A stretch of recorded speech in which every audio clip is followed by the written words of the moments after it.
This is my chicken breast brine that I use every week. I do this.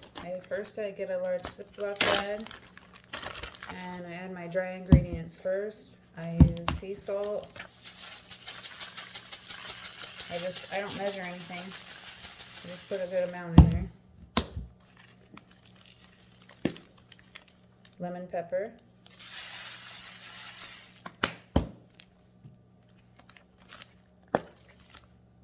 Celery salt.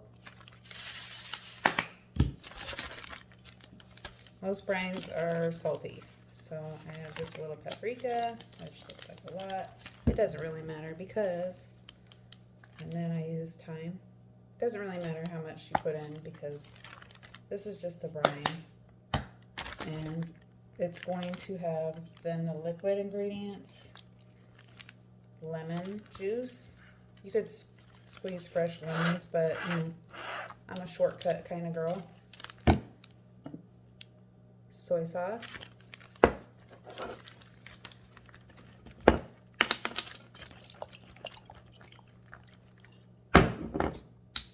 And last but not least, minced garlic.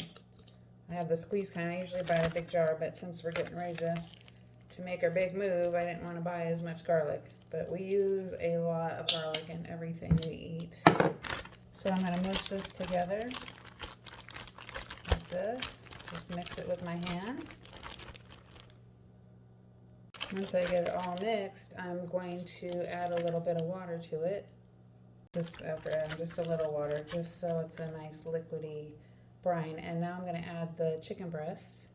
I set this in a different container so I can put the chicken breast in without getting this all nasty, and this is another nice little container to set in the refrigerator while they're brining. These are Foster Farms brand. You can't see that. They come like 3 packages, so I buy these so I can get the packages that I can do 2 at a time and then keep the rest frozen.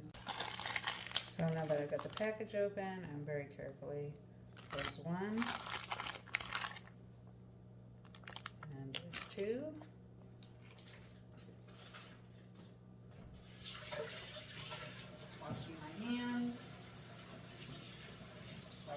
The bag again.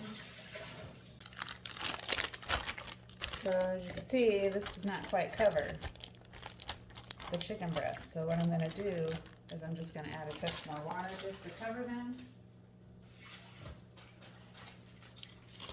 And so when I put them back in this container and push them down, I get the air out of the bag so I can zip it up.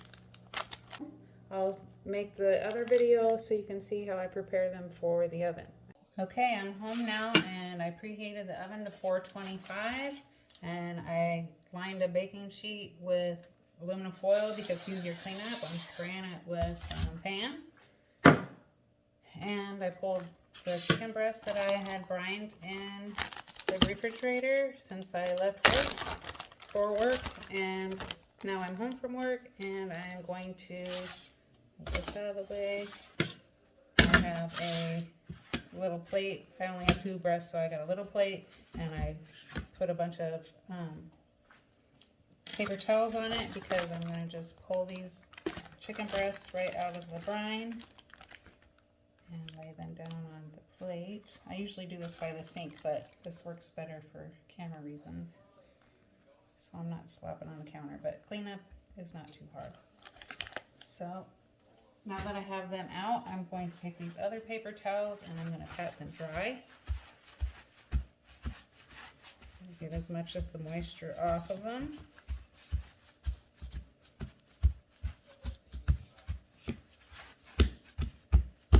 And this is a lot of hand washing, so I gotta wash my hands real quick. I forgot a step. I usually put olive oil on the pan, and my favorite seasoning for the oven baking is this Weber Kickin' Chicken. So I'm just going to sprinkle that right on the little oil spots that I did, and that way when I have only one hand left, I am going to take these paper towels off of the chicken. That will go in the bag. Now I'm going to place the chicken on top of those spots. And with my clean hand, I'm going to olive oil the tops of the chicken. And with my dirty hand, I'm going to rub the oil in. And I'm going to flip. Pick up some more seasoning. I'll flip again. And I'm going to coat this side with the kicking chicken.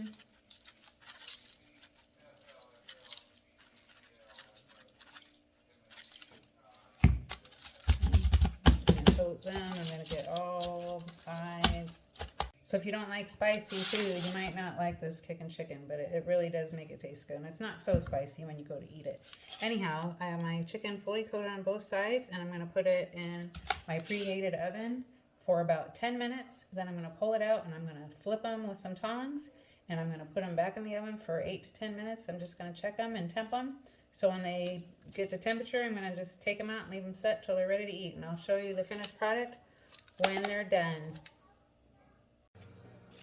Okay, so here's the chicken out of the oven. Temp at 165. I let it rest for a little bit. And it's going on our plates. And this chicken is very flavorful and very juicy. And Mark always likes me to drip the soppins on the top of his. He likes these crispies and the soppins on his chicken. So look at that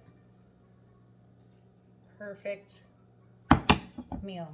And it only happened in like 10 minutes on one side, 8 minutes on the other. Done. Juicy, delicious, good chicken.